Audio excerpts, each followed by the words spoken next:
Hello, magandang araw po sa bawat isa sa atin. Ito po si Pastor Jay Ferdinand M. Y. Ang niyo po makakasama sa patuloy nga pong pagnilay-nilay ng mensahe ng Panginoon. At samahan niyo po ako na patuloy po nating basahin ang sinasabi ng Panginoon mula sa aklat ng Proverbs chapter 23. Halina't samahan niyo po ako. Kung ikaw ay kasalo ng may mataas na katungkulan, huwag mong kalilimutan kung sino ang iyong kaharap. Kung ikaw man ay matakaw, pigilan mo ang iyong sarili. Huwag mong nasain ang pagkain ng hari, baka iyon ay pain lang sa iyo. Huwag mong pagurin ang sarili sa pagpapayaman. Pag-aralan mong umiwas doon, sapagkat madaling mawala ang kayamanan, ito'y simbilis ng agila sa paglipad sa kalawakan. Huwag kang makikikain sa taong kuripot, ni nanasain man ang masarap niyang pagkain, sapagkat iyon ay maninikit sa iyong lalamunan. Anyayahan ka nga niyang kumain at uminom, ngunit hindi bukal sa kalooban. Isusuka mo rin ang lahat ng iyong kinain at masasayang lang ang maganda mong sasabihin. Ingatan mo ang iyong dila sa harap ng mga mangmang. Hindi nila maunawaan kahit gaano kaganda ang sasabihin mo. Huwag mong babaguhin ang hangganang matagal nang nakalagay, ni sasakupin ang lupa ng mga ulila, sapagkat ang tagapagtanggol nila ay makapangyarihan at siya ang iyong makakalaban. Huwag kang hihiwalay sa mabubuting aral at pakinggan mong mabuti ang salita ng karunungan. Disiplinahin mo ang bata, ang wastong pagpalo ay hindi niya ikakamatay. Inililigtas mo pa siya mula sa daigdig ng mga patay. Anak, matutuwa ako kung magiging matalino ka. Makadarama ako ng pagmamalaki kung ang mga salita mo ay may karunungan. Huwag kang maiinggit sa mga makasalanan. Sa halip, si Yahweh ay laging igalang at sundin. Kung magkagayon ay gaganda ang iyong kinabukasan. Anak, maging matalino ka at pag-isipan mong mabuti ang iyong buhay. Huwag kang makikisama sa mga lasenggo at sa masiba sa pagkain, pagkat sila'y masasadlak sa kahirapan, at darating ang panahon magdadamit ng basahan. Pakinggan mo ang iyong ama na pinagkakautangan mo ng buhay, at huwag hahamakin ang iyong ina kapag siya'y matanda na.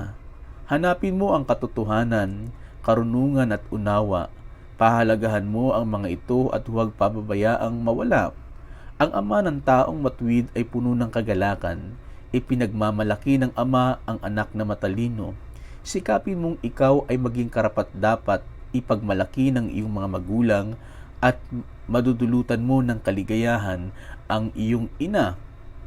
Anak, makinig kang mabuti sa akin at tularan mo ang aking pamumuhay. Ang masamang babae at di tapat na asawa ay mapanganib na patibong. Tiyak na mamamatay ang mahulog doon. Siya'y laging nakaabang tulad ng magnanakaw, at sinumang maakit niya ay natututong magtaksil. Sino ang may kalungkutan? Sino ang may kalungkutan at may malaking panghihinayang? Sino ang may kaaway at kabalisaan? Sino ang nasusugatan ng di nalalaman? At sino ang may matang pinamumulahan? Sino pa kundi ang sugapa sa alak at ang nagpapakalango sa masarap na inumin? Huwag mong tutunggain ang matapang na alak kahit ito'y katakam-takam, sapagkat kinaumagahan ay daig mo pa ang tinuklaw ng ahas na makamandag. Kung ano-ano ang iyong sasabihin at hindi ka makapag-isip ng mabuti. Ang makakatulad mo'y nasa gitna ng dagat at hinahampas ng malaking alon. Pasuray-suray kung maglalakad at sasabihin mo, ano sa akin kung ako'y mahandusay, mabulakta man. Ako, ayos lang iyan.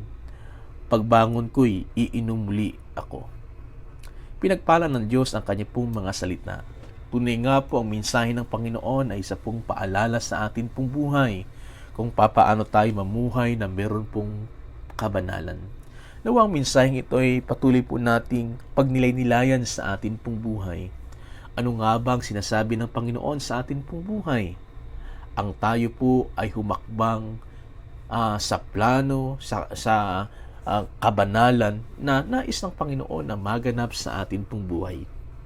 Idalangin po natin sa Panginoon na magkaroon tayo ng mga ganitong katangian sa atin pong pamumuhay sa mundong ito. Dakila't mapagpalang Diyos, Ama naming nasa langit, kami po ay nagpapasalamat sa mensahe ng buhay na iyo pong itinuturo sa amin kung papaano kami umiwas sa makasalanang gawain. Tulungan niyo po kami, O Diyos. Hindi po namin kayang gawin ang mga bagay na ito kung wala ka.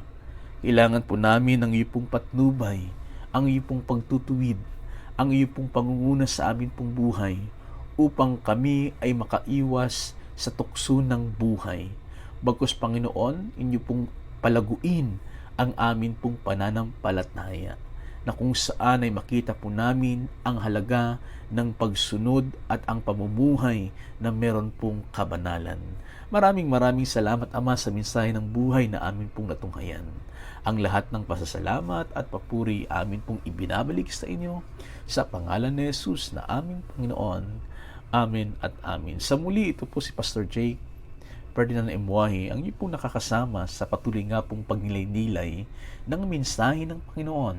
At nawa ay patuloy po nating pagnaisin sa ating sarili ang mensahe ng Panginoon na ito'y atin pong maisapamuhay. Hanggang sa muli at God bless po sa lahat.